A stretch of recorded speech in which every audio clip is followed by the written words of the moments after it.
Good morning students.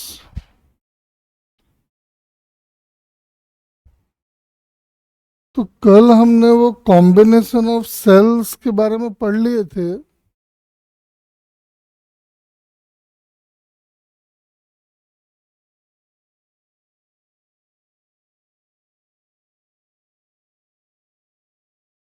इसको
देखो, तो कल हमने क्लास में सीखा है कि कैसे सीरीज और पैरेलल कॉम्बिनेशन को अप्लाई करके बहुत बड़े सर्किट को आप एक छोटा सर्किट बना सकते हो, या फिर करंट वगैरह कैसे कैलकुलेट कर सकते हो।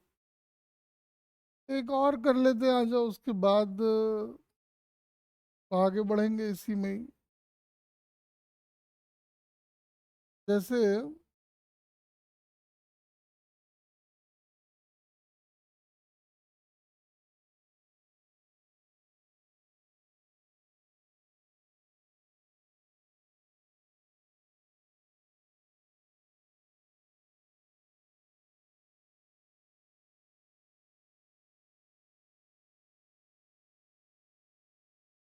ऐसा 10 वोल्ट 1 ओम, 10 वोल्ट 1 ओम, 5 वोल्ट 1 ओम, 2 वोल्ट 1 ओम, 1 ओम। कह रहे हैं, बताओ इस 1 ओम से पास होने वाला करंट कितना होगा। फाइंड करो।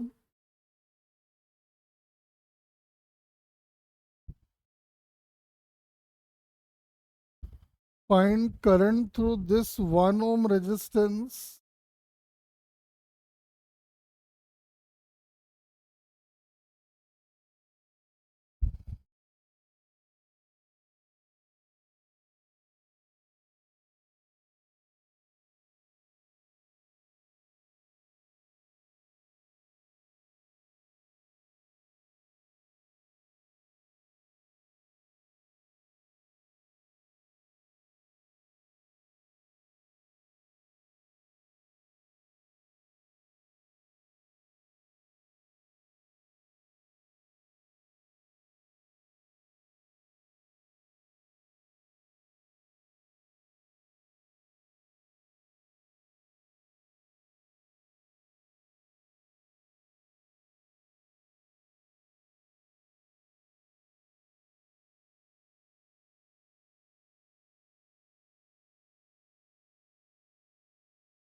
देखते हैं शुभम, रुक जा, बाकी सब भी ट्राई कर लें।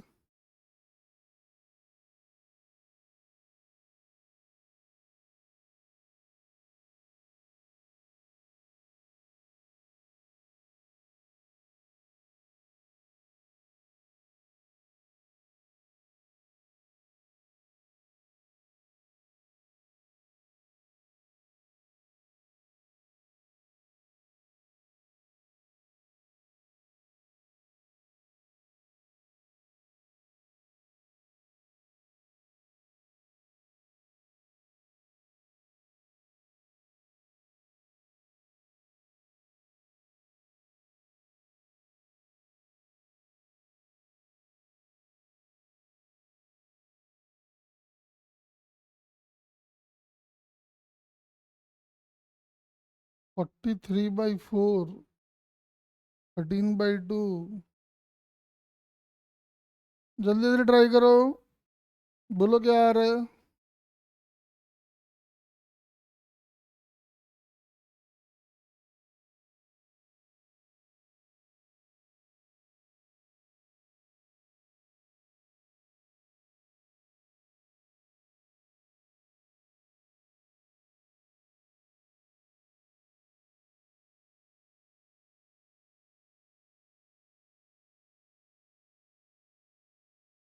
तो देखो, बहुत सिंपल सी बात है कि सबसे पहले हम क्या करने वाले हैं कि हम इतने को हटा के एक बैटरी एक रेजिस्टेंस में रिप्लेस कर देंगे।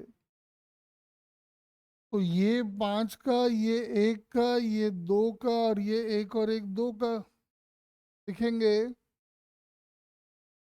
5/1 -2/2, ये अगर प्लस है तो ये माइनस होगा। और उसके बाद आएगा 1/1 +1/2, यानी हो गया 4। और इधर आ जाएगा 3/2, यानी आ गया 8/3 वोल्ट। वोल्टेज आ गया। और इंटरनल रेजिस्टेंस दिख रहा है कि 2/3 का हो जाना है, और आंसर प्लस में आ रहा है, मतलब ऐसा ही लगाना पड़ेगा। यानी ऊपर वाला सर्किट जैसा है उसको वैसे ही रहने दो।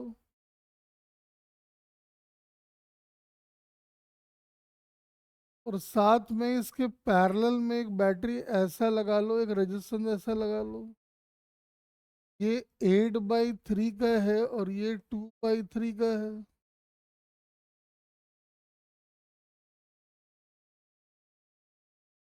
साफ दिखाई पड़ रहा है कि 10 वोल्ट वाला बैटरी, मतलब ये दोनों 10-10 वाले सपोर्ट कर रहे हैं, और ये उसको अपोज कर रहा है, क्योंकि करंट तो ऐसे फ्लो होने वाला है। तो नेट ईएमएफ आ जाएगा 20 - 8/3 बाई नेट रेजिस्टेंस हो जाएगा 2 + 2/3। कहाँ आ गया ये? 52/3। और नीचे आ जाएगा 8/3। काट दो। 26/4 हो गया। 13/2 हो गया। तो इसमें क्या रॉकेट साइंस है रे? बताओ।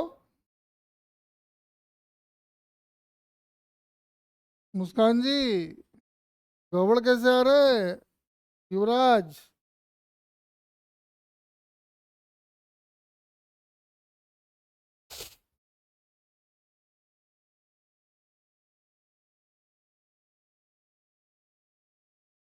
देखो,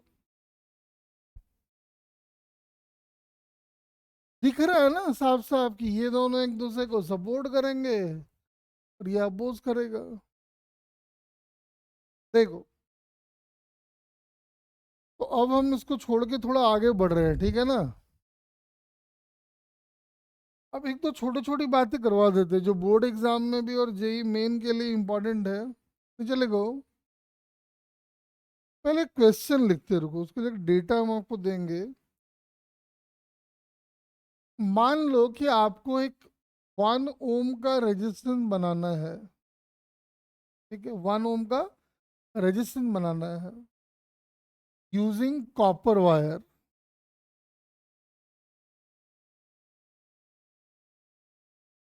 कॉपर वायर का यूज करते हुए आपको एक 1 ओम का रेजिस्टेंस बनाना है।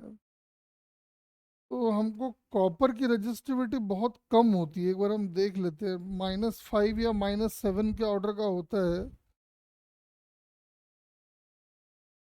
रेजिस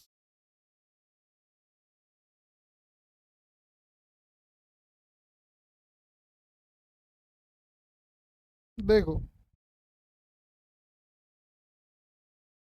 कॉपर की रेजिस्टिविटी ये कह रहा है 1.68 कह रहा है, तो हम लोग 1.6 मान लेते हैं, तो अच्छा कैलकुलेशन हो जाएगा। इंटू 10⁻⁻8 ओम मीटर। ठीक है। और कॉपर वायर का जो एरिया ले लेते हैं, क्योंकि बहुत कम लेना है हमको एरिया। एरिया ले लेते हैं 1 इंटू, देखिए,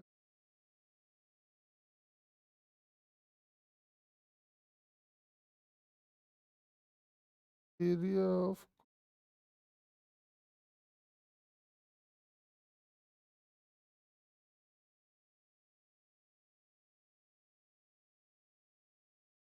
दिख तो रहा नहीं है, तो हम ये मान लेते हैं कि कॉपर वायर का जो एरिया होगा वो इतना होगा, मैंने मान लिया है, चलो। तो मुझे एक बात बताओ, अगर आपको रेजिस्टिविटी दिया है और आपको एरिया दिया हुआ है और आपको 1 ओम का रेजिस्टेंस बनाना है, तो आपको कितने कॉपर के लेंथ की रिक्वायरमेंट होगी, निकाल सकते हो क्या?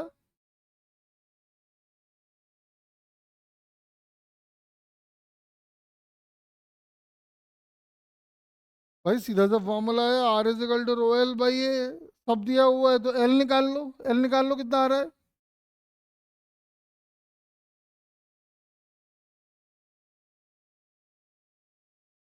तो जरा एल कैलकुलेट कर लो आप, तब तक हम एक चीज ढूंढ के रखते हैं।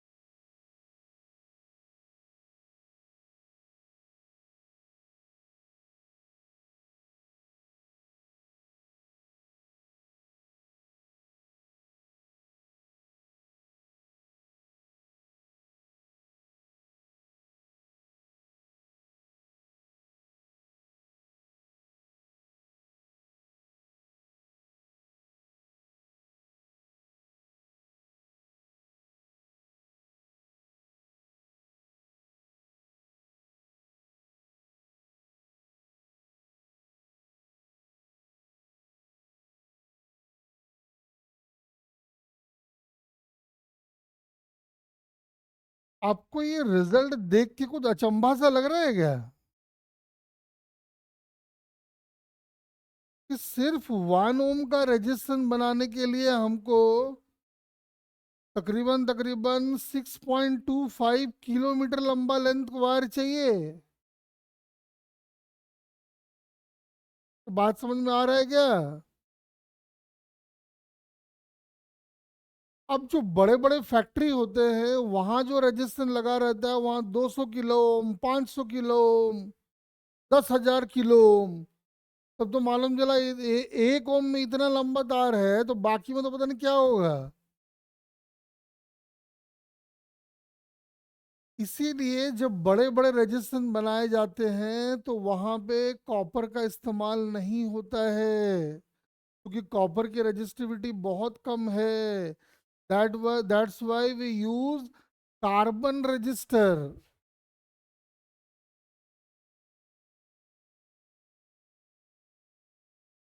इसलिए हम लोग कार्बन रजिस्टर का इस्तेमाल करते हैं। कार्बन की जो रजिस्टिविटी होती है, जहाँ कॉपर की रजिस्टिविटी माइनस में है यहाँ पे, वहां देखोगे कार्बन की रजिस्टिविटी वही 10⁻³ समथिंग प्लस में है।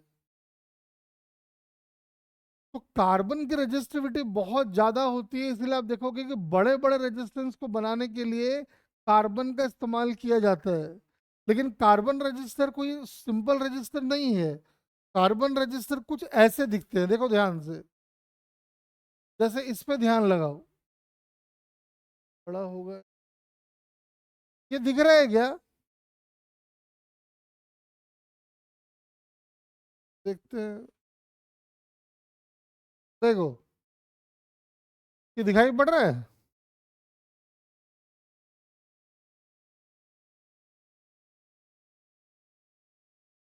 जो कार्बन रजिस्टर होता है वो बेसिकली सिरामिक, ये सिरामिक का जैकेट है। ये दिख रहा है ना पीला पीला, ये सिरामिक का जैकेट है। कार्बन रजिस्टर इस सिरामिक जैकेट के अंदर होता है। तुम बोलोगे सर हमको दिखाई तो पड़ नहीं रहा है, तो हम इसकी वैल्यू कैसे निकालेंगे? तो देखो, इस सिरामिक जैकेट के ऊपर चार अलग अलग कलर के रिंग बनाए गए हैं, देखो दिखाई पड़ रहा होगा। ये वाला पता नहीं आपको दिख रहा है नहीं दिख रहा है, गोल्डन कलर का है, दिख रहा है क्या? देखना।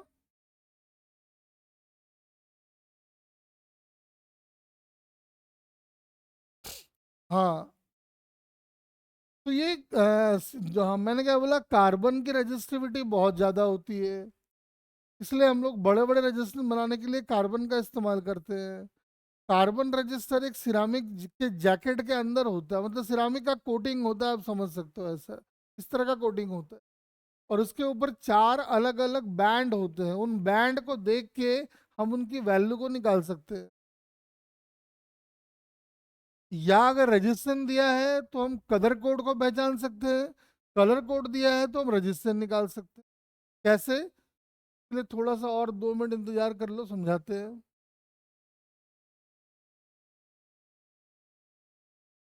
देखोगे हर जगह आपको यही दिखाई पड़ने वाला है,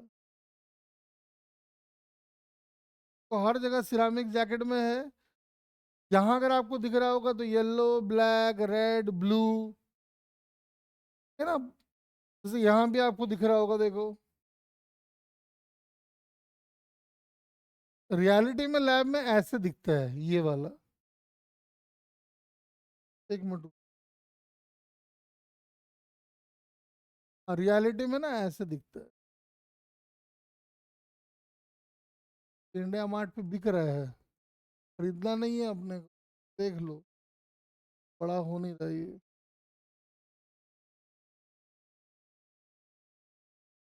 जैसे ये सब है, देख लो, हर के ऊपर चार अलग अलग कलर का रिंग आपको दिखाई पड़ रहा होगा, दिखाई पड़ रहा है क्या?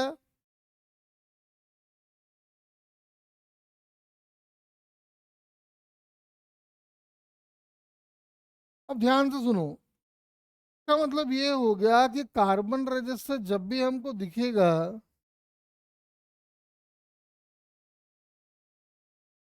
ऐसा दिखने वाला है ये।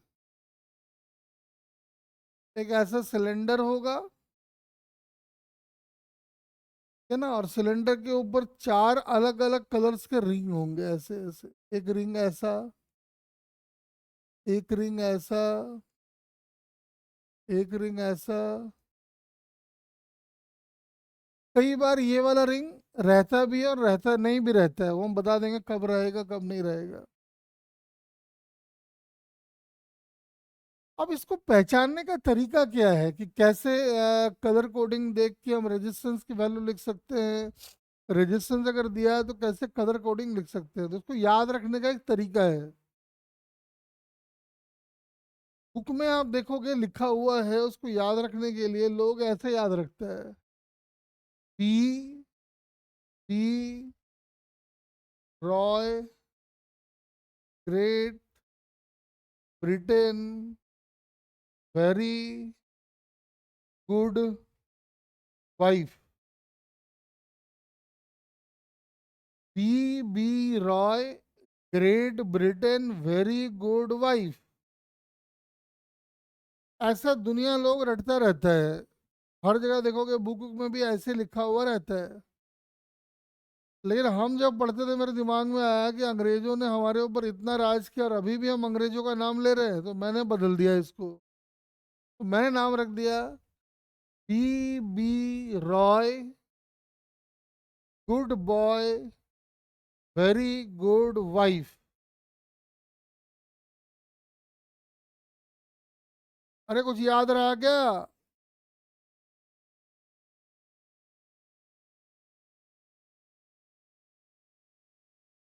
B Roy, good boy, very good wife.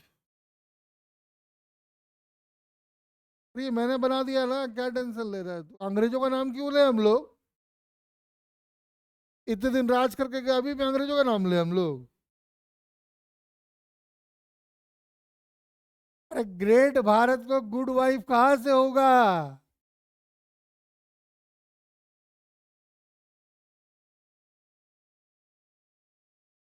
तो अब सुनो, अब इनका मतलब क्या है? ध्यान से सुनना। देखो एक बात ध्यान रखो, जब भी कार्बन रजिस्टर ऐसे बना हुआ रहता है तो पहला कलर ये वाला, ये फर्स्ट डिजिट को रिप्रेजेंट करता है। First colour. Second colour second digit को रिप्रेजेंट करता है। थर्ड कलर मल्टीप्लायर को रिप्रेजेंट करता है, यहाँ कुछ आएगा भी हम बताएंगे। और चौथा कलर टॉलरेंस को रिप्रेजेंट करता है। टॉलरेंस मतलब एरर। पहला रिंग पहला डिजिट, दूसरा रिंग दूसरा डिजिट, तीसरा रिंग सॉरी मल्टीप्लायर, चौथा रिंग टॉलरेंस। अब ये कैसे यूज होता है वो ध्यान से सुनो। अब हम बनाएंगे एक टेबल। टेबल बना लो एक। टेबल में लिख दो कलर, है ना। यहाँ लिख दो डिजिट, यहाँ लिख दो मल्टीप्लायर प्लायर, लास्ट में लिख दो टॉलरेंस। और ऐसे करके एक बड़ा सा टेबल बना लो, काफी सारा लाइन ड्रॉ कर लो। काफी सारा तो नहीं, एक दो तीन, 10 10 और 3 13 कर लो। ऐसे 13 डब्बे बना लो। जल्दी बना लो।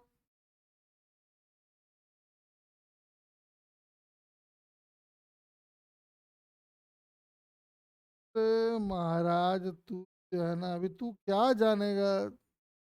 वेरी गुड वाइफ, वाइफ समझा दिए तुझे।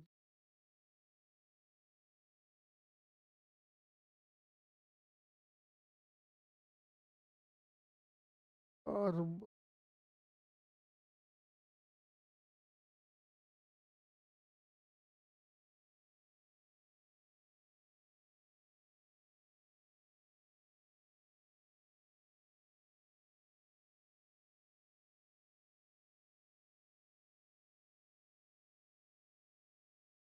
अरे बन गया क्या?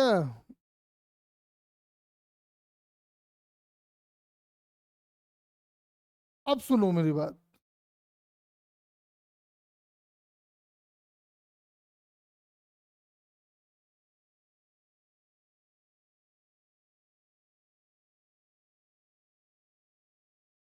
जो पहला बी आपको दिख रहा है, इस बी का मतलब है ब्लैक। यहाँ लिखो ब्लैक।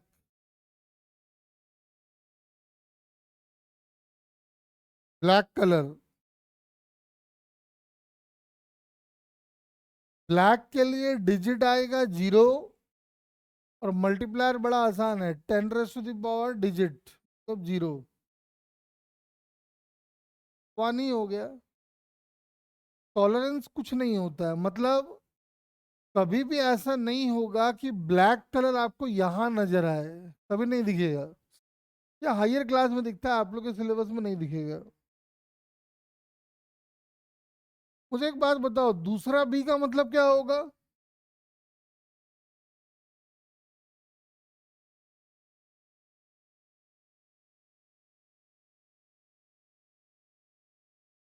ब्राउन।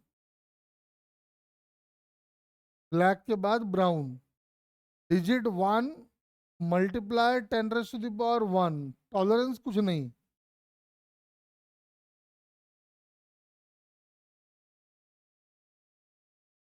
तीसरा है आर। आर का मतलब,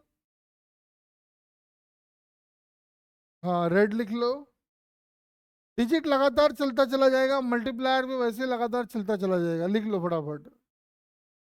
रेड के लिए डिजिट इस्तेमाल होगा, कहाँ गया, हाँ, 2, और मल्टीप्लायर आ जाएगा 10⁻²। टॉलरेंस कुछ नहीं है।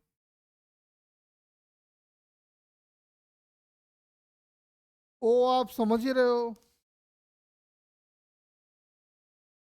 ओ का मतलब ऑरेंज, हाँ लिखो।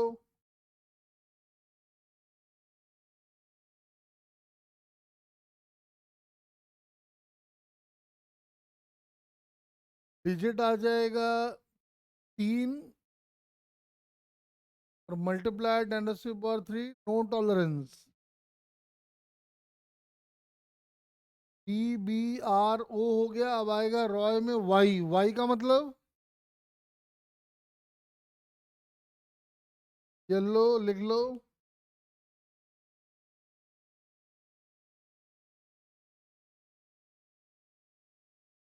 येलो में डिजिट कितना हो गया,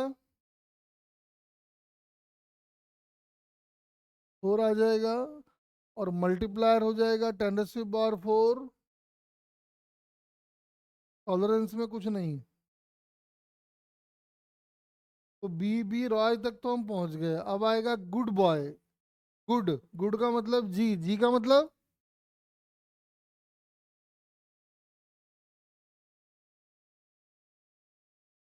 गुड का मतलब है ग्रीन।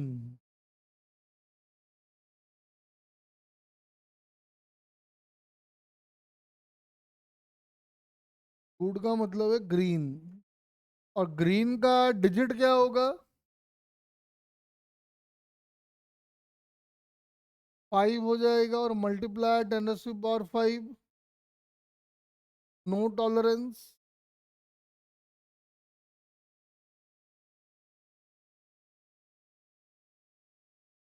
गुड के बाद है बॉय। बॉय का मतलब ब्लू, हाँ लिख लो। याद रखने का तरीका है, ठीक है ना, ये कोई ऐसा नहीं कि एग्जाम में यही लिख देना जाके Bibi Roy good boy very good wife, काट कूट देगा नंबर उल्टा। कि आपको याद रखने का तरीका बताया है। गुड बॉय हो गया, उसके बाद वेरी मतलब वी, वी का मतलब, हाँ लिख लो। वॉलेट, वॉलेट का डिजिट क्या होगा,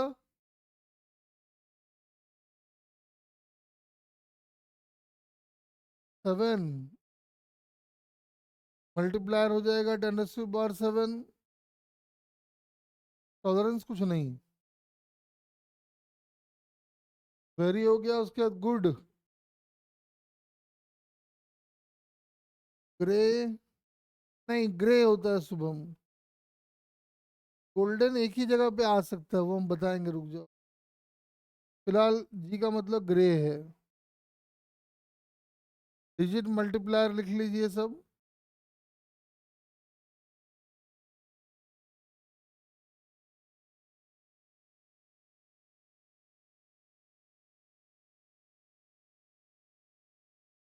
और वाइफ का मतलब हो गया वाइड, और वाइड का मतलब हो गया कितना, डिजिट 9, मल्टीप्लाई 10⁻9।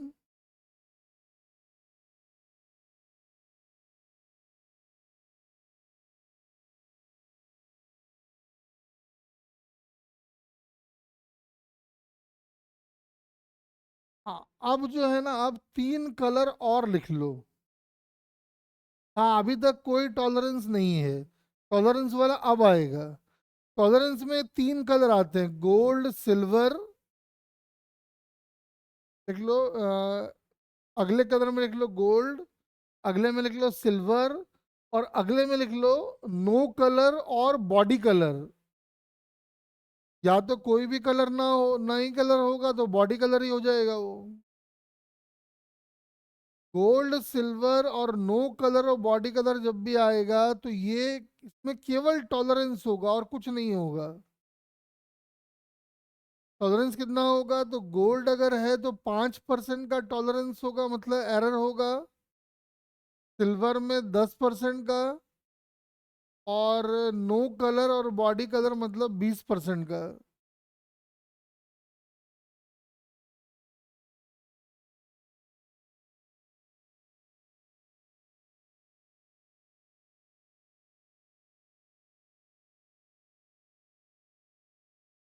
अरे क्लियर हो गया क्या बात ये?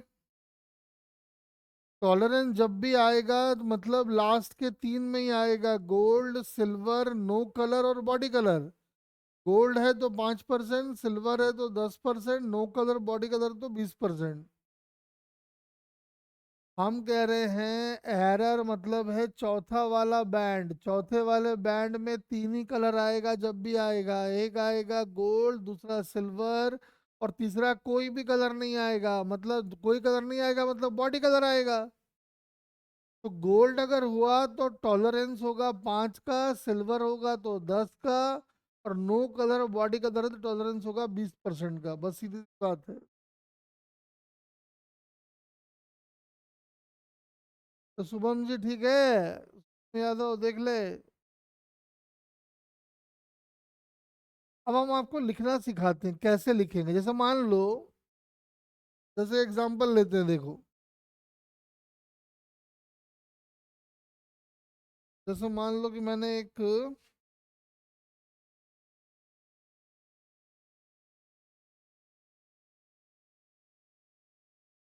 जैसे ये है अपना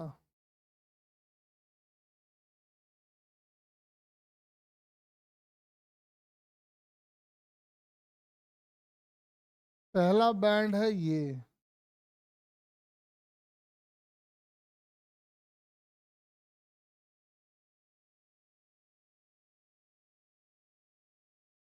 दूसरा बैंड है ये।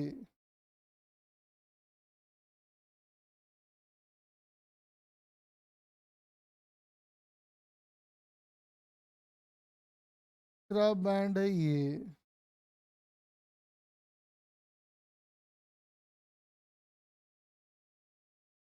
और चौथा बैंड है ये, मान लो।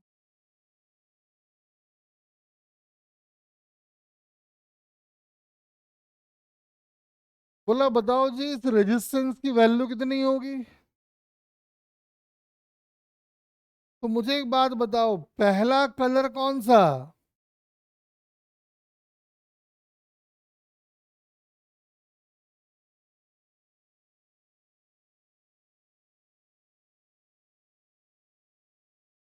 चलो ऑरेंज ही मान, हम लिख देते हैं, कंफ्यूजन लगे ना, देखने में दिक्कत होता है थोड़ा। तो ये ऑरेंज है,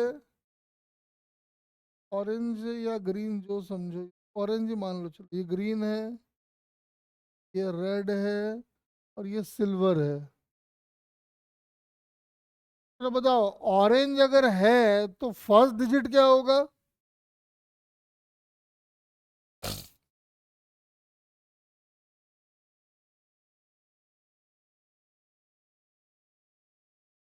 कोई चार, कोई तीन। अरे B, B, R, O, 4 number यानी 3 हो गया। पहला डिजिट आ गया। अब दूसरा है ग्रीन। तो B, B, R, O, Y, good. छठे पोजीशन पे आ रहा है तो 5 आएगा। तो दूसरा डिजिट मिल गया, 35 हो गया है तो। रेड, मल्टीप्लायर बताओ।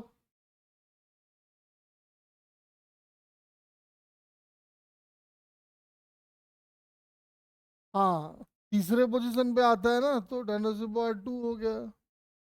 और सिल्वर है चौथे पोजीशन पे। मैंने बताया था कि टॉलरेंस जो होगा वो 10% का हो जाएगा। ये हो गया रेजिस्टेंस की वैल्यू।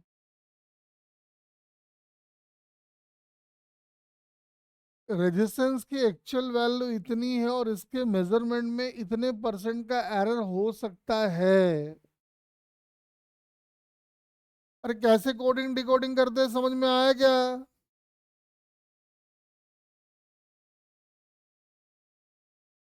चलो हम अब कलर बोल देते हैं, ठीक है, इतना कलाकारी कौन करेगा, हम कलर बोल देते हैं, चलो देखो।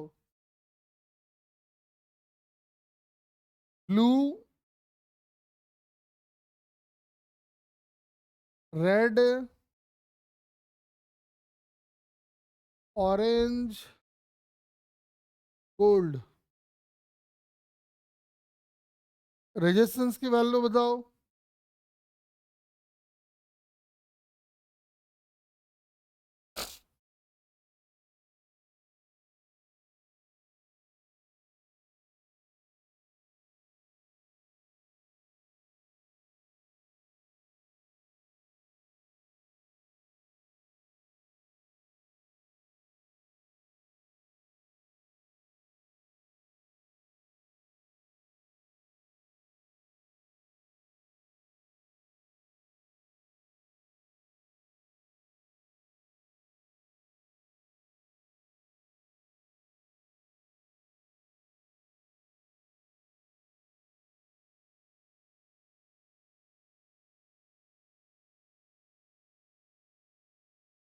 हाँ जी, फटाफट लिख लीजिए।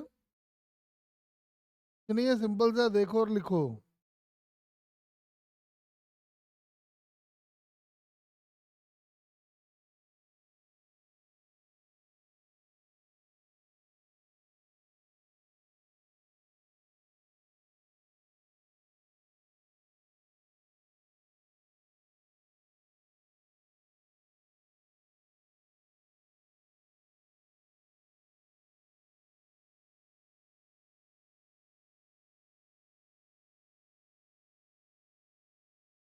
चलो देखो,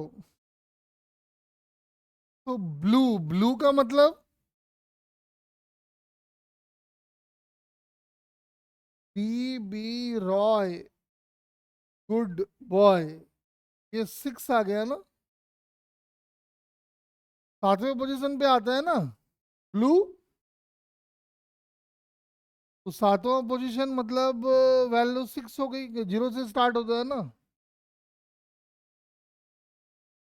रेड के लिए तो बी बी आर, आर का मतलब 3, 3 का मतलब 2।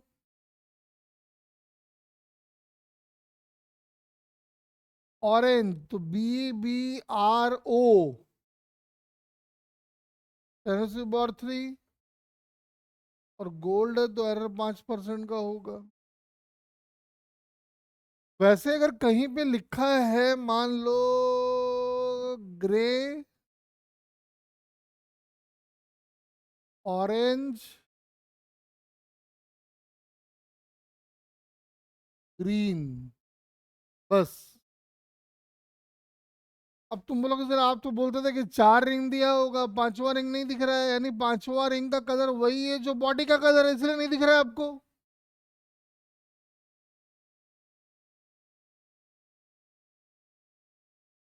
हाँ, वो 3 दिखे तो अंडरस्टूड हो गया कि चौथा बॉडी कलर है। बताओ ग्रे के लिए।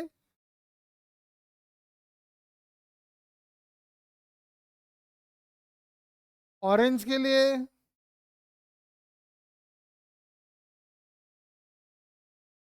ग्रीन के लिए।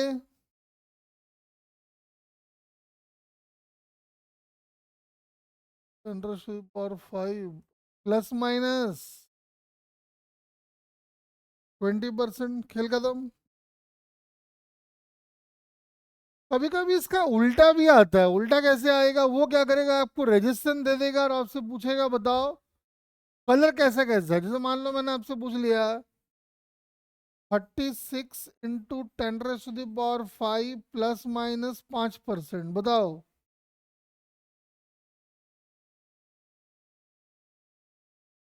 कलर का ऑर्डर बताओ जरा।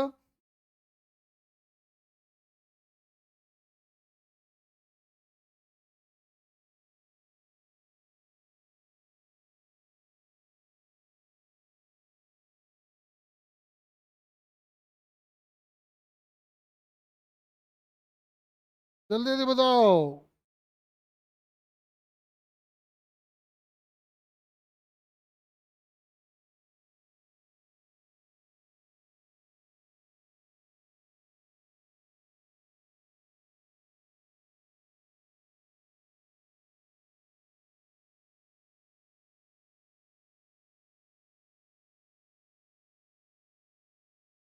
3 मतलब 4, तो BBRO मतलब ऑरेंज। वैसे ये देख लो तो 6 का क्या लिख रहे हो, ब्लू, ग्रीन। और ये तो गोल्ड है ही, समझ में आ रहा है। अरे कोडिंग डिकोडिंग कर लोगे ना अब। के ऊपर एक अच्छा क्वेश्चन अगर हो सकता हो।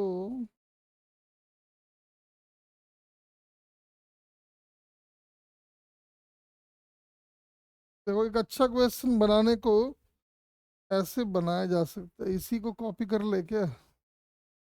और चलो इसी को कॉपी कर लेते हैं, 10 बार कौन बनाएगा। एग्जाम में हो सकता है कि ऐसा क्वेश्चन आए तो अच्छा क्वेश्चन हो जाएगा वो। एग्जामिनर का जो दिल का तमन्ना है कि एरर का क्वेश्चन पूछ ले, एरर भी आ जाएगा और कोडिंग डिकोडिंग का इस्तेमाल भी हो जाएगा। ऐसा। वो क्या किया, मान लो बैटरी दे दिया आपको 3600 वोल्ट प्लस माइनस 5%। ठीक है, बोला बताओ जी करंट क्या होगा। जब वोल्टेज में एरर है, रेजिस्टेंस में एरर है, तो भैया करंट में तो एरर होगा ही होगा। तो आपको पूछा बताओ करंट का एक्सप्रेशन क्या होगा, तो कैसे लिखेंगे। और समझते हैं जरा अच्छे से। पहले तो इसका रेजिस्टेंस लिख डालो। अभी हमने लिखा था यही तो है शायद। 3600 को थोड़ा अच्छा करने के लिए हम 3500 कर देते हैं, ठीक है, थोड़ा कैलकुलेशन थोड़ा मेरा आसान हो जाएगा। तो ये हमने लिखा हुआ तो है ही है, तो पहला काम ये करते हैं हम लोग कि 3500 वोल्ट मानते हुए और इसको ऐसा मानते हुए करंट निकाल लेते हैं। करंट कितना आ गया,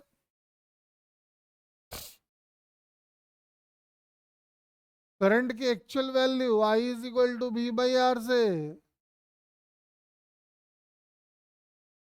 भी हम मान रहे हैं कि 3500 है, आर हम मान रहे हैं कि वो भी 3500, ये दिख रहा है वहां। करंट हमारा 1 एम्पियर का आ गया। अब आता है, चूंकि रेजिस्टेंस भी एरर वाले फॉर्म में लिखा है, ये भी ऐसे एरर वाले फॉर्म में लिखा है, तो करंट को भी एरर वाले फॉर्म में लिखना पड़ेगा। तो ऐसे लिखेंगे, I is equal to V by R, delta I by I can be written as delta V by V plus delta R by R. 100 से कर देंगे मल्टीप्लाई। अकॉर्डिंगली क्वेश्चन ये वाला अगर देखो तो ये 10% है, और इसको अगर ध्यान से देखो तो ये अपना 5% है। तो करंट का एरर आ गया 15%। तो लिखा जाएगा कि करंट की वैल्यू है आई इज इक्वल टू 1 ± 15%। तरह से आ सकता है क्वेश्चन। इसमें एरर का काम भी पूरा हो गया और हमारा कोडिंग डिकोडिंग का कॉन्सेप्ट भी आ गया। बोलो बात समझ में आया क्या।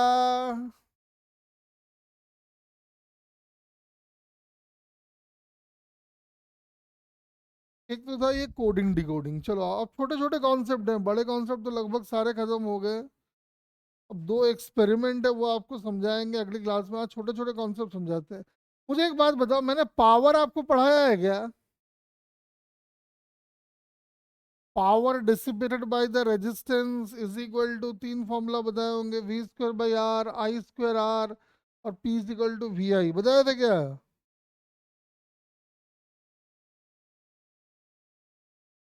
चलो उसके ऊपर एक छोटा सा टॉपिक आज डिस्कशन करेंगे, ठीक है। बड़ा इंटरेस्टिंग टॉपिक है, ध्यान से सुनना जरा। जैसे मान लो कि मेरे पास एक बल्ब है ऐसा। आपने देखा होगा जो बल्ब होता है ना, बल्ब के ऊपर लिखा रहता है 100 वॉट 220 वोल्ट।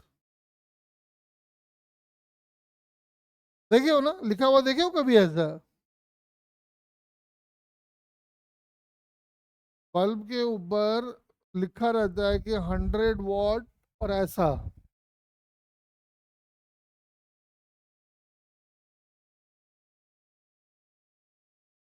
ये बताता है कि जब प्रॉपर 220 वोल्ट का सप्लाई होगा तो ये बल्ब पर सेकेंड 100 जूल की एनर्जी को बर्बाद करेगा, डिसिपेट करेगा।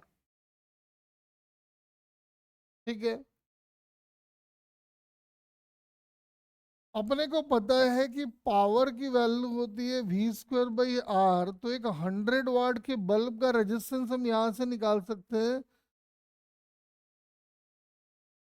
पावर का मतलब 220 सॉरी, वोल्टेज का मतलब ऐसा, और पावर का मतलब ऐसा, काट दो।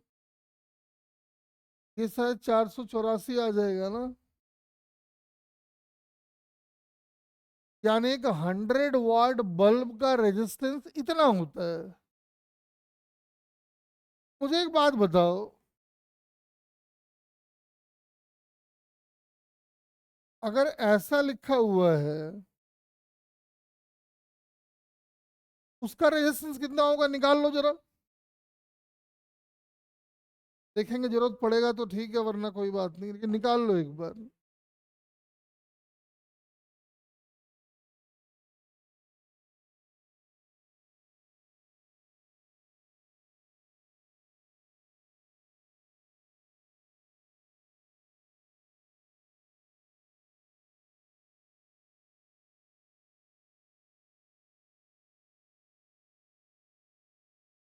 तो ना रफली रफली अब याद रखने की कोशिश करो कि 100 वाट का 500 होता है और इसका 800 होता है, ऐसा मोटा मोटा याद रखने की कोशिश करो। कभी जरूरत पड़ गया तो ठीक है, अदरवाइज मोस्टली जरूरत नहीं पड़ता है। हाँ, एक बात समझ में आ रहा था कि आर की वैल्यू होती है V²/P। भी दोनों का सेम है, यानी R will be inversely proportional to P. यानी जिसका पी जितना ज्यादा होगा, का रेजिस्टेंस उतना ही कम होगा। ये बात तो समझ में आ रहा है।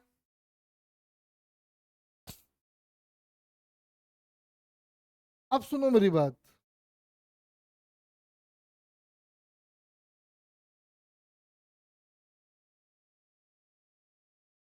अब हमने क्या किया,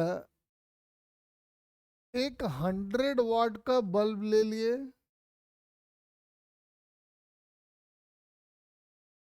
और एक 60 वाट का बल्ब ले लिए, दोनों को सीरीज में जोड़ दिए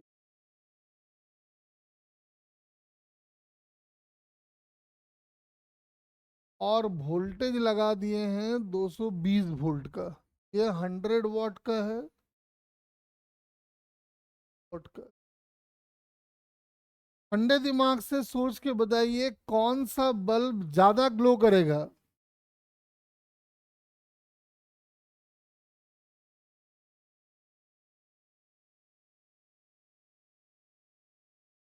नहीं युवराज, ऐसे नहीं सोच सकते कि वो, तब जब तुम बोल रहे हो ना, वो तब सही होता जब हमारे घर में जो सारे बल्ब लगे होते हैं ना, सारे पैरेलल में होते हैं, सारे अप्लायंसेस पैरेलल में होते हैं। यहाँ सीरीज में है ना, तो ध्यान से सोच। हो सकता है वही आंसर आ जाए, लेकिन सोच लो अच्छे से। ऐसे केवल 100 ज्यादा है इसलिए ऐसा मत बोलो।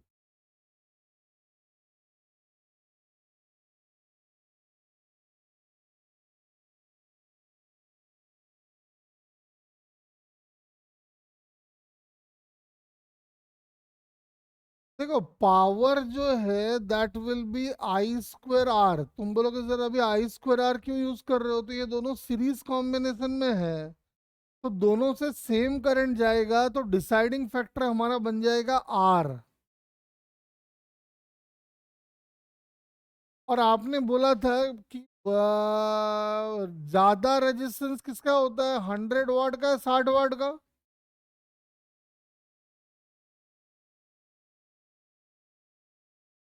तो जिसका रेजिस्टेंस ज्यादा उसका पावर भी ज्यादा। यानी आप देखोगे कि 60 वाट वाला बल्ब ज्यादा तेज ग्लो करेगा एज कंपेयर टू 100 वाट वाला बल्ब।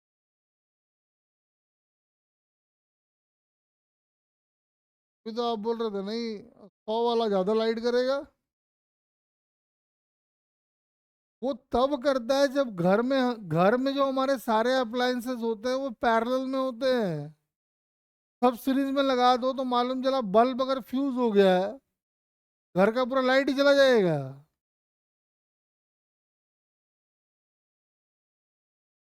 मैंने क्या बोला? इस स्टेटमेंट का मतलब समझो। ये कह रहा है कि जब हमको तुम 220 वोल्ट का वोल्टेज दोगे तो हम 1 सेकंड में 100 जूल का एनर्जी बर्बाद करेंगे। अभी आपने जो यहाँ 220 दिया है तो क्या इसका वोल्टेज 220 है क्या? ये 220 तो दोनों में डिस्ट्रीब्यूट हो गया।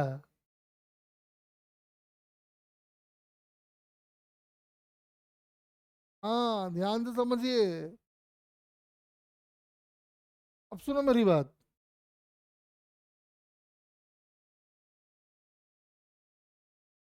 मान लो ये 100 वाट का बल्ब है, 220 वोल्ट लिखा हुआ है। ये मान लो 60 वाट का बल्ब है, 220 वोल्ट लिखा हुआ है। दोनों को हम जोड़ दिए पैरेलल में। एक मान लो 110 वोल्ट की बैटरी के साथ जोड़ दिए। अब बताना कौन ज्यादा ग्लो करेगा?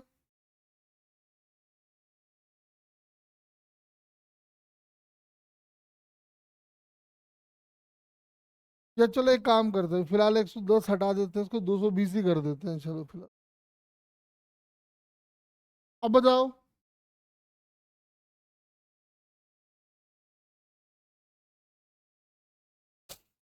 बोलो।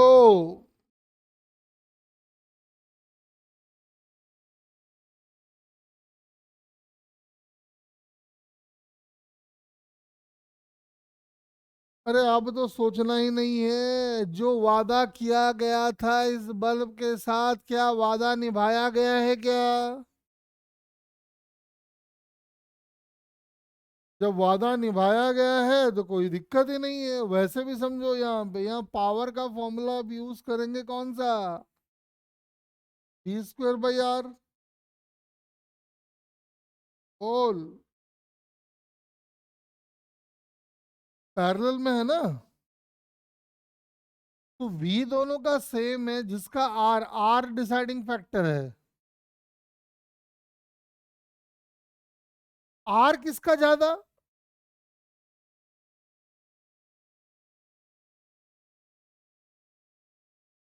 तो पावर कम।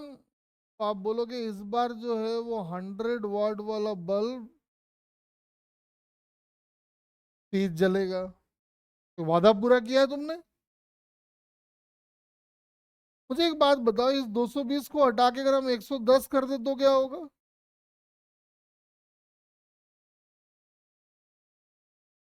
आंसर वही रहेगा या बदल जाएगा? ऑर्डर मतलब वैल्यू, पावर की एग्जैक्ट वैल्यू में हम नहीं जा रहे हैं, हम कह रहे हैं बताओ ऑर्डर का क्या होगा।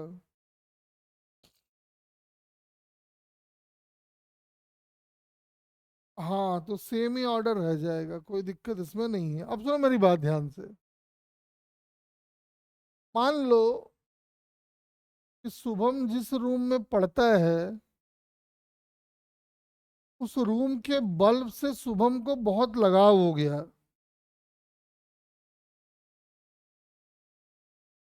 100 वाट, 220 वोल्ट। तो शुभम को इस बल्ब से बोला, यार ये बल्ब ने मेरा बहुत साथ दिया है, मेरे स्ट्रगल के दिनों में इस बल्ब ने मेरा बहुत साथ दिया है। और शुभम जो है आयोडीन बन के अमेरिका चला गया। शुभम बोला, यार इस बल्ब ने मेरा बहुत साथ दिया है, मैं इस बल्ब को अमेरिका लेके जाऊंगा। शुभम अपना सामान वामान रखता है तो उसमें ये बल्ब को भी लेके अमेरिका चला जाता है।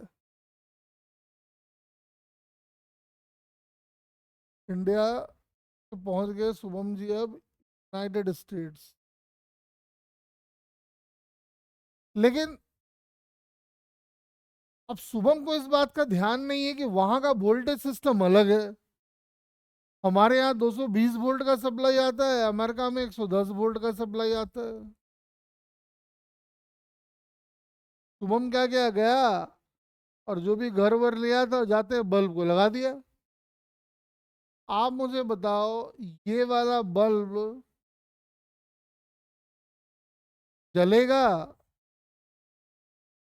या फूटेगा? सोच के बताना, बहुत बढ़िया क्वेश्चन है।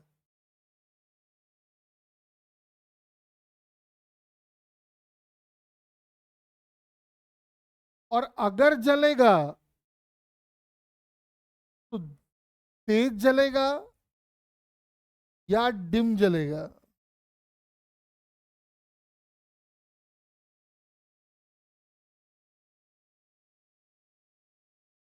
सोच के बताओ, बहुत बड़े छोटे छोटे क्वेश्चन है, बड़े इंटरेस्टिंग क्वेश्चन है ये।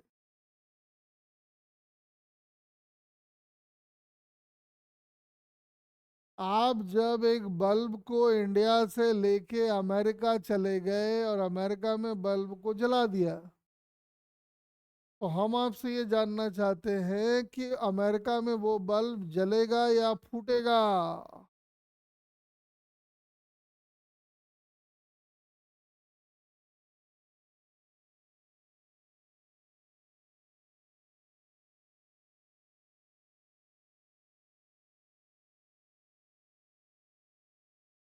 अरे फूगेगा नहीं युवराज, फूट जाएगा, फूट जाएगा बड़ाम।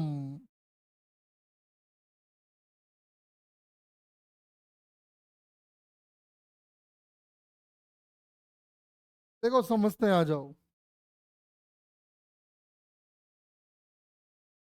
वैसे एक बात बताओ, जब बल्ब यहां से अमेरिका जाएगा, उसका कांस्टेंट क्या रहेगा?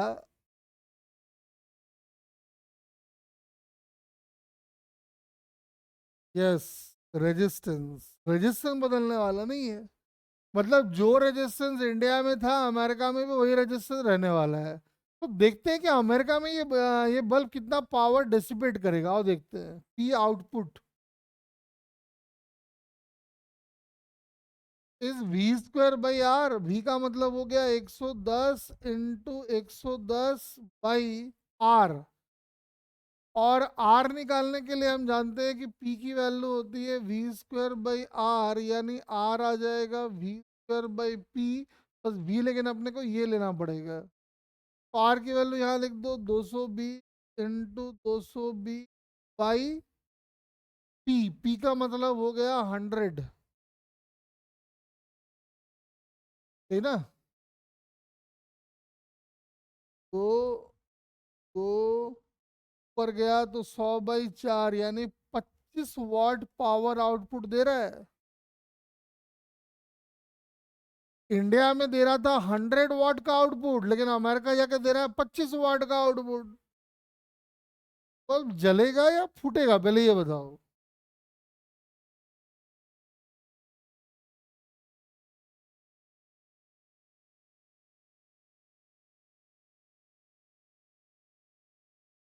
ऑब्वियसली जलेगा। अरे भैया, फूटता तब है ना जब 100 वाले से तुम 200 वाले का काम लोगे, तब ना फूटेगा वो। और शुभम जी, पता है, इतना तो सोचना ही नहीं था रे महाराज। हम लोग के देश में लो वोल्टेज की भारी समस्या है।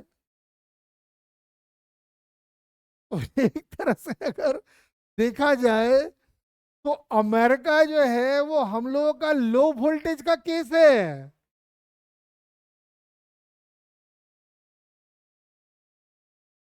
अरे गांव वगैरह में सप्लाई कितना, 220 वोल्ट थोड़ा ही आता है।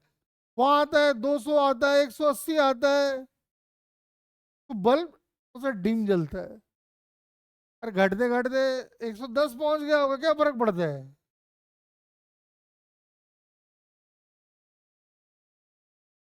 अरे बात समझे क्या? मतलब अमेरिका भले डेवलप देश हो, लेकिन हम लोग के सामने में वो डिम वोल्टेज का केस है। भैया घर में जब वोल्टेज कम आता है तो बल्ब का ग्लो बढ़ता है घटता है?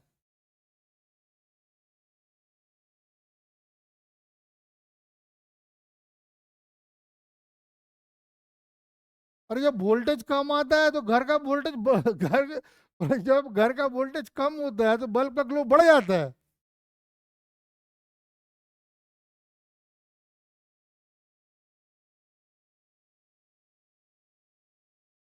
मेरी बात समझ पाए क्या?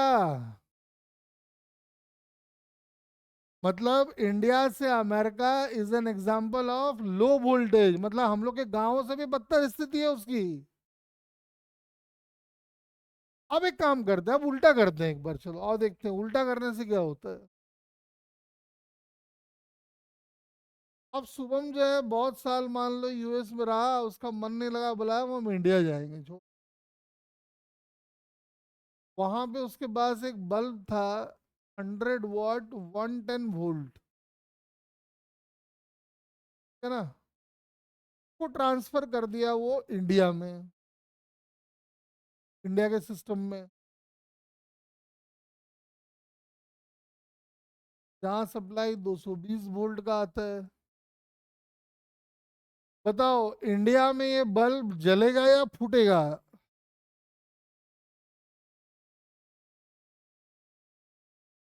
अच्छे से मुझे बताओ पहले, जो आउटपुट पावर है वो कितना आ रहा है, निकाल के देखो।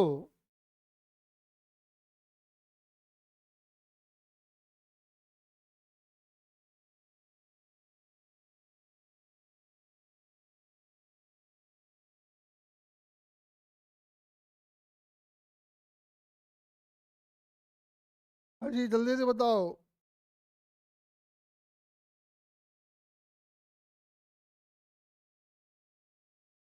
What will be the output power?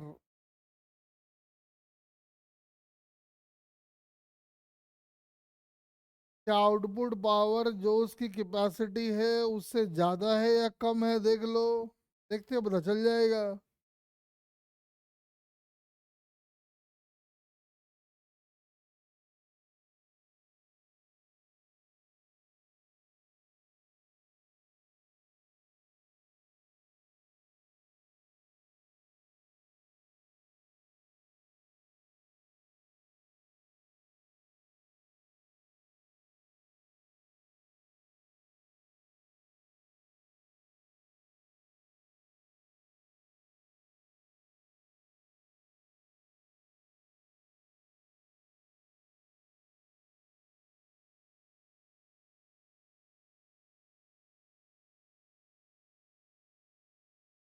तो बल्ब जलेगा या फूटेगा?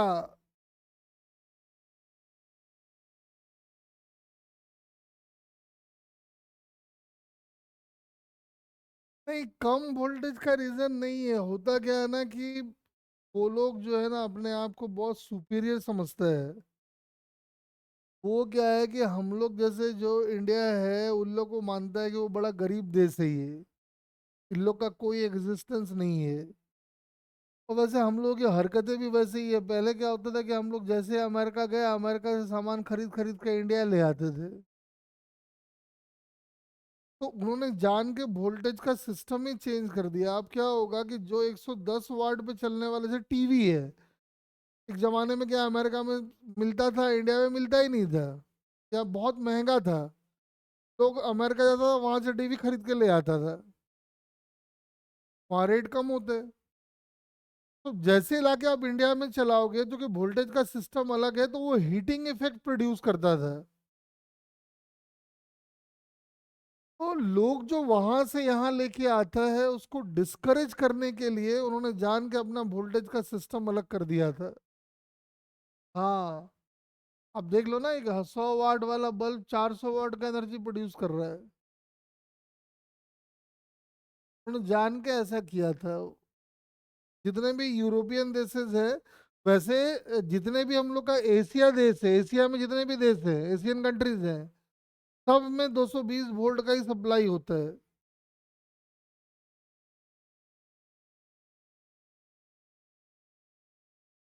क्या है ना, वो लोग जो है, अमेरिकन जो हैं वो, तो क्या है कि बहुत ज़्यादा डेवलप है। आप अगर ध्यान से समझो, इंडिया से लगभग 5 गुना बड़ा इकोनॉमी है चाइना, और चाइना से दुगना बड़ा इकोनॉमी है अमेरिका, और आबादी कुछ भी नहीं है। एरिया बहुत बड़ा है। हम लोग यहाँ भी एरिया है लेकिन अमेरिका से भी कम ही है। एरिया हम लोग का कम, आबादी ज्यादा, डेवलपमेंट बहुत कम है इधर। बात समझे?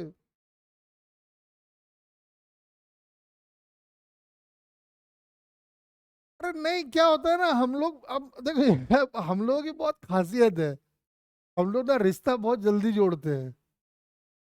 जैसे ही पता चला ना कि उस गांव का बेटा गांव अमेरिका जा रहा है, सुन ना भाई, आते वक्त मेरे लिए एक आईफोन ले आइयो। एक आएगा बोले सुन, आते वक्त मेरे लिए ये ले आइयो।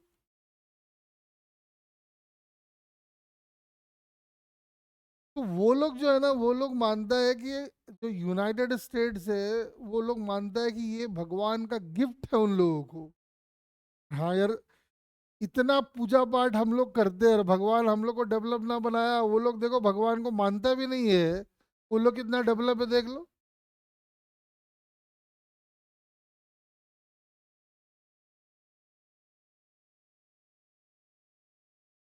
हम लोग कितना भक्ति करते हैं बताओ। करते कि नहीं करते रे बोल।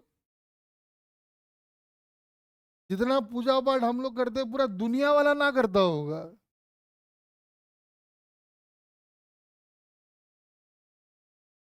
है ना? और तो भगवान जो है हम लोग पे मेहरबानी ना होता है। अब भगवान देखो हम लोग को लोहा लक्कड़ खूब दिया। ठीक है, जो सबसे महंगा मेटल है यूरेनियम वगैरह, वो सब कुछ ना दिया हम लोगों को। तो वही सब देना था। लोहा लकड़ी ये फिरंगी लोग को दे दिए होते भगवान। यार छोड़ो इसको। चलो कुछ क्वेश्चन और करते हैं, आ जाओ। जैसे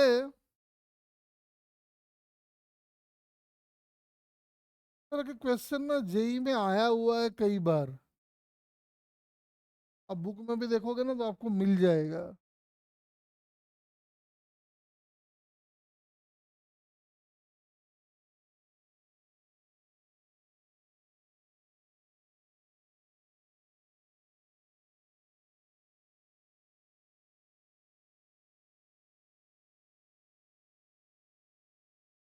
देखो, जैसे ये ना एकदम आइडेंटिकल बल्ब्स है या, चलो चलो पहले तो आइडेंटिकल मान के करते हैं।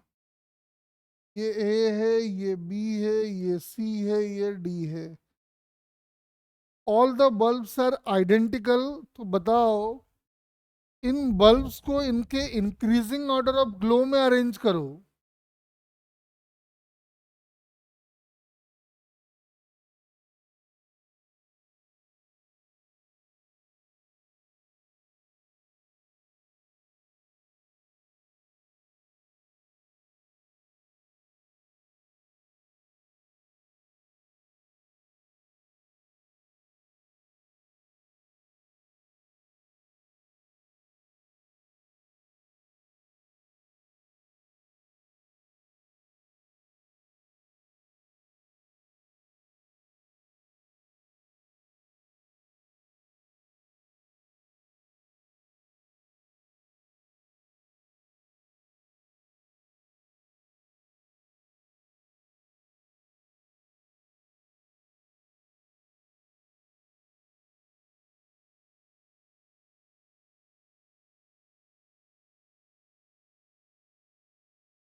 तो दोनों क्वेश्चन में all the bulbs are identical, इनको अरेंज कीजिए इन इंक्रीजिंग ऑर्डर ऑफ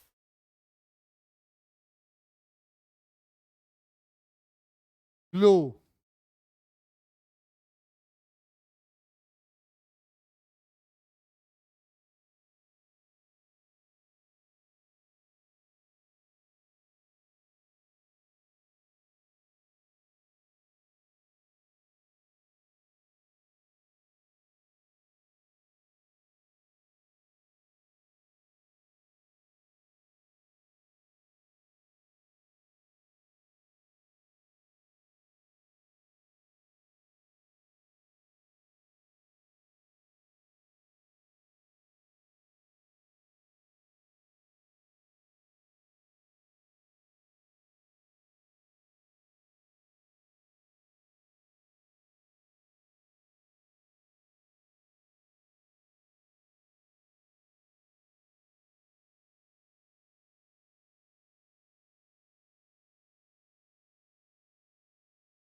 फटाफट जरा चेक करो।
जल्दी जल्दी बता दो।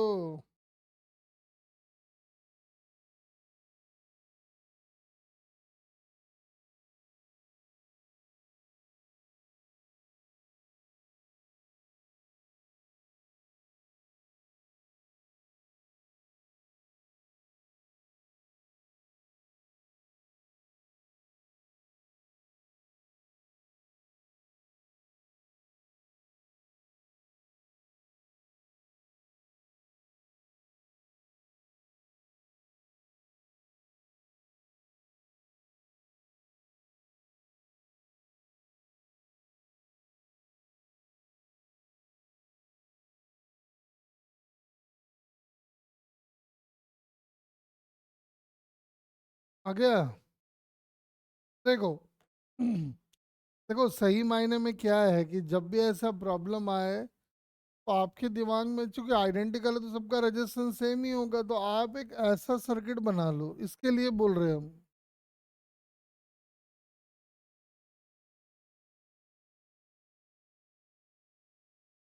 समझ में आ रहा है कि यहाँ से अगर आई करंट जाएगा तो यहाँ से आई करंट जाएगा, लेकिन यहाँ पे डिस्ट्रीब्यूट होगा तो जो जहाँ बड़ा रेजिस्टेंस होता है वहां से कम करंट जाता है। यानी यहाँ से वन थर्ड जाने वाला है, यहाँ से टू थर्ड जाने वाला। और हम जानते हैं पावर की वैल्यू होती है आई स्क्वायर आर, तो हो ही क्या दिख रहा है, यानी सबसे ज्यादा ग्लो करेगा ए, के बाद आएगा डी का नंबर, और उसके बाद बी का, और इक्वल टू।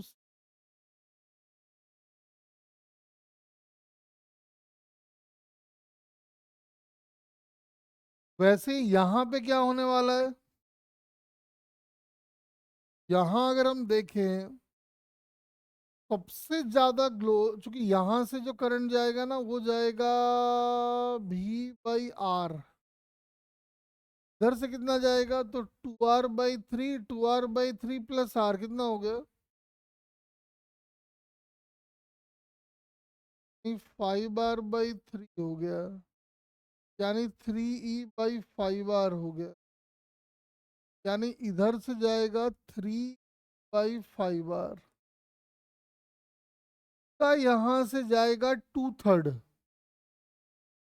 यानी 2/5R, यहाँ से जाएगा E/5R, दिख रहा है अब तो। सबसे ज्यादा ग्लो करेगा 1। 1 के बाद नंबर आ जाएगा 2 का। के बाद नंबर आ जाएगा 5 का। फिर 3 और 4 का। बात समझे ना? तो ऐसे क्वेश्चंस आपको बहुत दिखाई देंगे, ये बल्ब बुल्ब वाले क्वेश्चंस आते रहते हैं। अब मुझे एक बात बताओ, चलो एक और लेते हैं।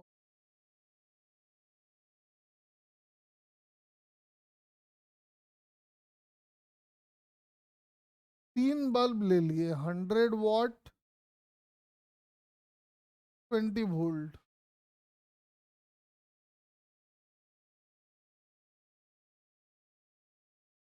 3 वाट, 20 वोल्ट।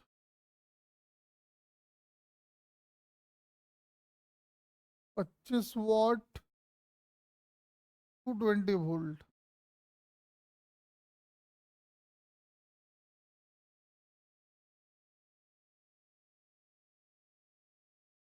दोनों को सीरीज में लगा दिया है।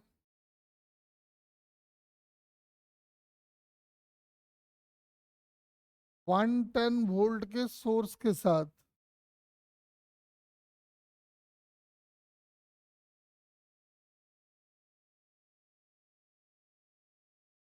अब बताओ, इन तीनों बल्ब्स को इनके इंक्रीजिंग ऑर्डर ऑफ ग्लो में अरेंज करो।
जल्दी जल्दी बताओ।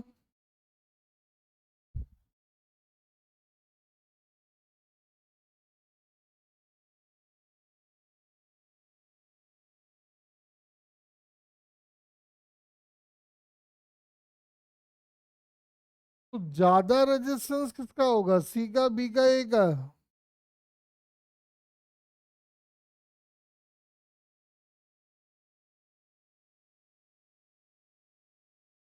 सी का।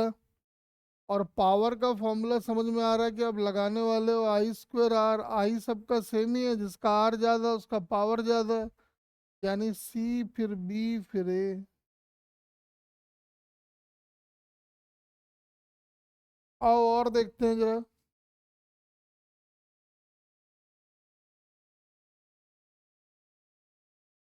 इस बार क्या किया है कि अमेरिका से 2 बल्ब ले आए हम लोग। 100 वाट, 110 वोल्ट,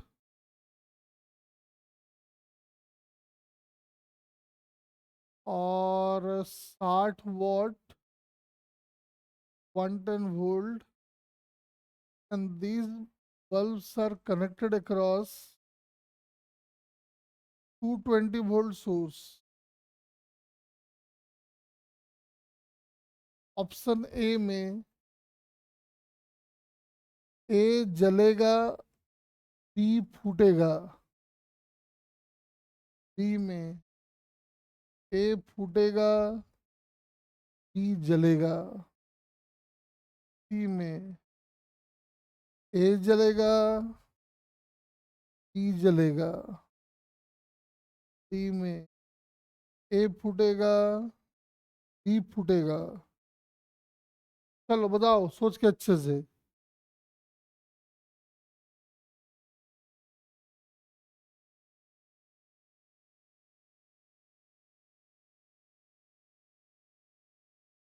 क्या एक काम करो, रुको रुको, ऐसे नहीं, ऐसे लिखो, कंफ्यूजन होगा इसमें, रुक जाओ।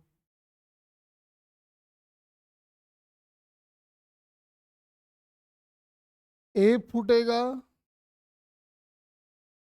बी फूटेगा, दोनों फूटेंगे।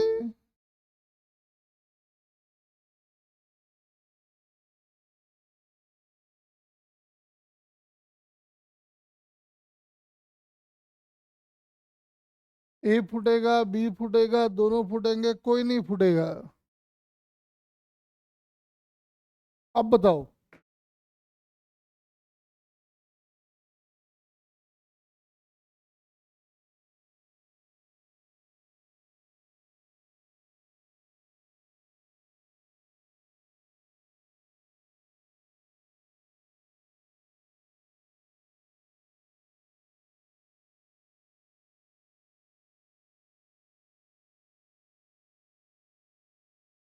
नहीं, इसमें क्या होगा ना मुस्कान, की अगर बी फूट गया तो अब करंट का सप्लाई नहीं होगा ना, तो ए भी जलना बंद हो जाएगा।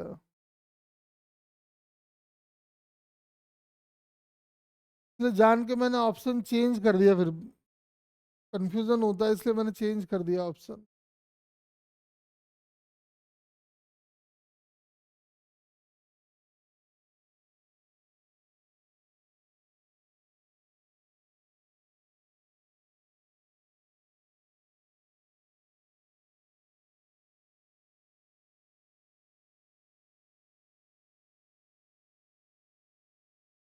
ध्यान से देखो, ए फूटेगा, बी फूटेगा।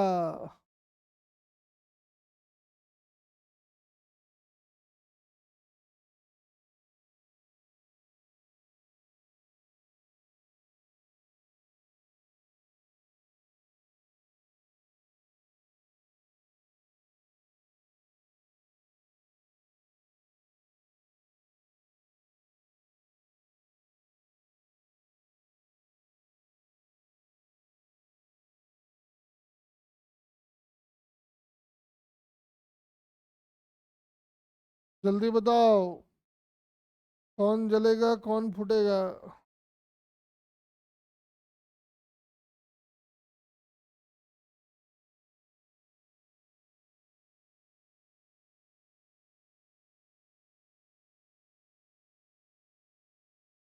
बी फूटेगा।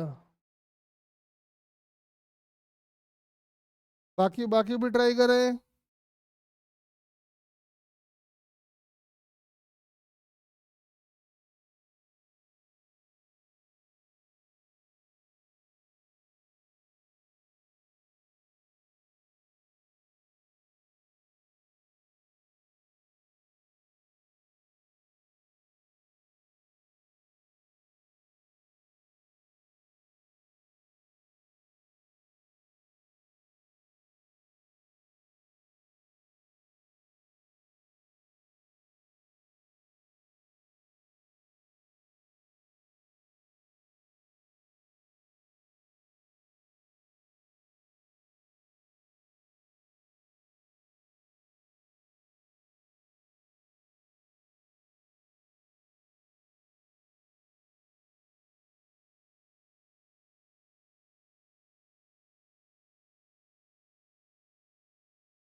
तो जल्दी बताओ क्या होगा। दो तीन बच्चों ने आंसर किया है बस।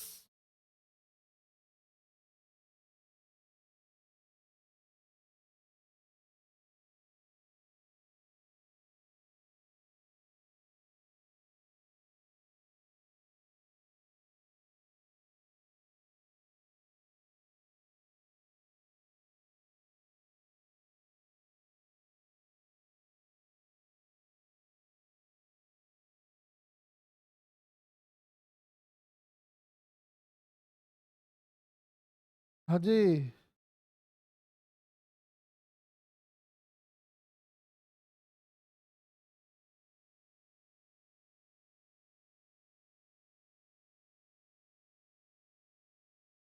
तो आप कह रहे हो कि क्या होगा, बीतेगा?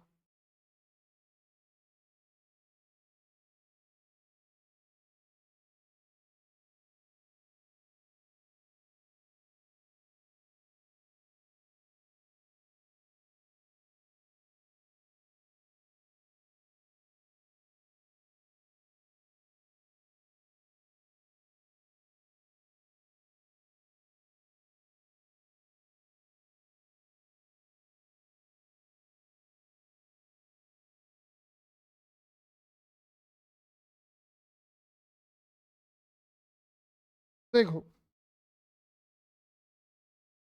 तो अगर हम यहाँ का वोल्टेज निकाल, मतलब वोल्टेज निकाल लेते हैं दोनों का ही, करंट कितना आएगा?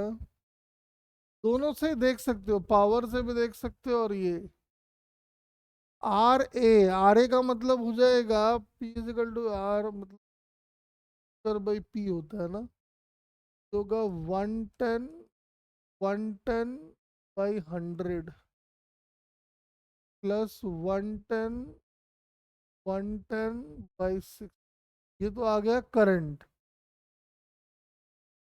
इनटू एक बार मल्टीप्लाई कर दो 110 इंटू 110/100 से, ये वोल्टेज इसका आएगा। देखो, तो ये वाला वोल्टेज जो आ रहा है वो 110 को एक्सीड कर रहा है या नहीं कर रहा है, चेक करो तो।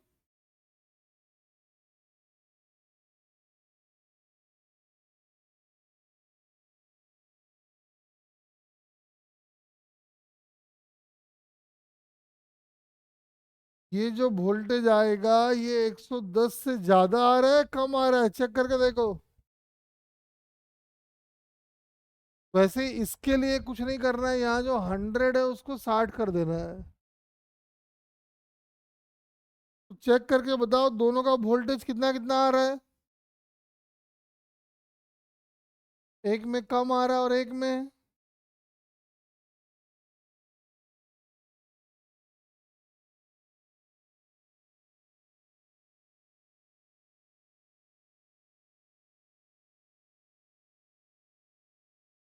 हाँ जी, बोलो।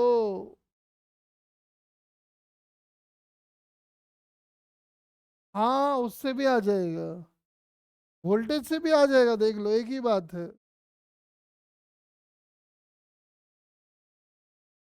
हाँ, कोई बात नहीं, वोल्टेज से भी देख लो चेक करके, पावर से भी वही आएगा।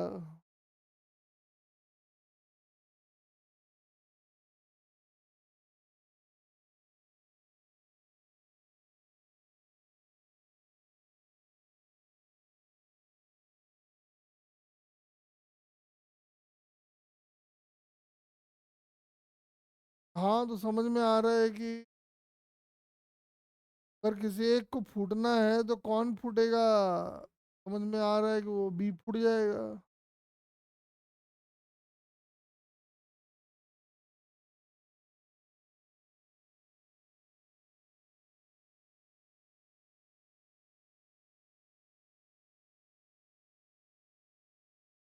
एक और लिख लो,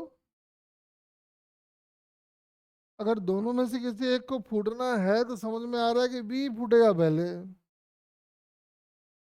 अब एक 100 वाट 220 वोल्ट ले लो। 100 वाट 220 वोल्ट, और एक ले लो 50 वाट 220 वोल्ट।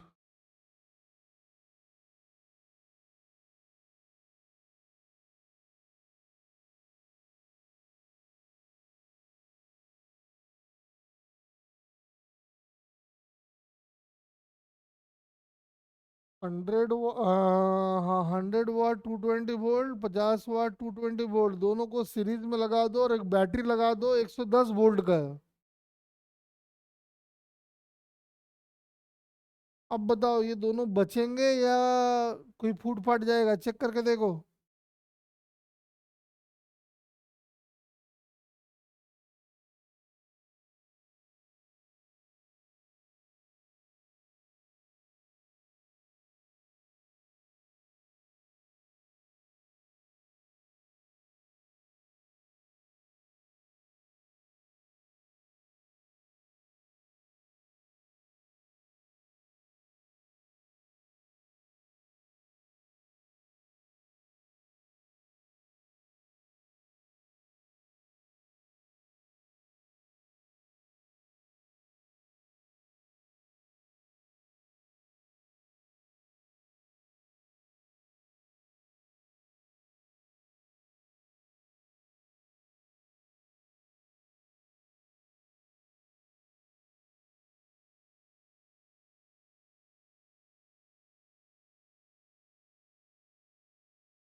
कि पहले एक अगर फूट गया तो सर्किट में करंट का फ्लो ही नहीं होगा, दूसरा कैसे फूटेगा?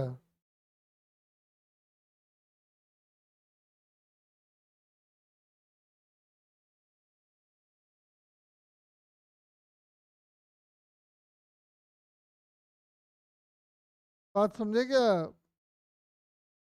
देखो क्या आ रहा है।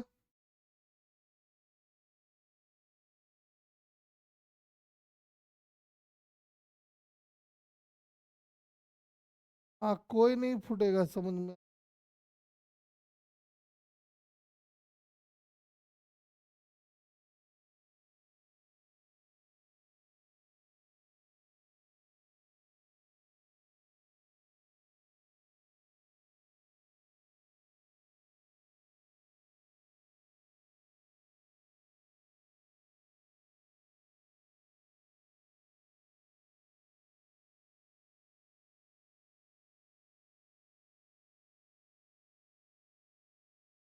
हाँ, कोई नहीं फूटेगा इसमें, देख लो। चलो आज कल से जो है ना, और एक नया टॉपिक शुरू करेंगे, मीटर ब्रिज, और एक है पोटेंशियोमीटर, ये दो समझाएंगे। अब ज़्यादा दिन का काम है नहीं, मुझे लग रहा है कि खुलते खुलते ये चैप्टर हम पूरा करा देंगे।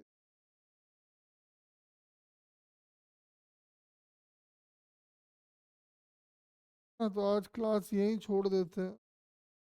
नया टॉपिक थोड़ा सा लंबा है, तो अगले क्लास में दो एक्सपेरिमेंट, दो नहीं चार एक्सपेरिमेंट है, 2 मीटर ब्रिज के करने हैं आपको, 2 पोटेंशियोमीटर के। तो अगले क्लास में थ्योरी बढ़ाएंगे, तो ध्यान से पढ़ना है इसको, है ना? चलो, क्लास को एंड कर देते हैं। जनरेट कर देते हैं, ले लो।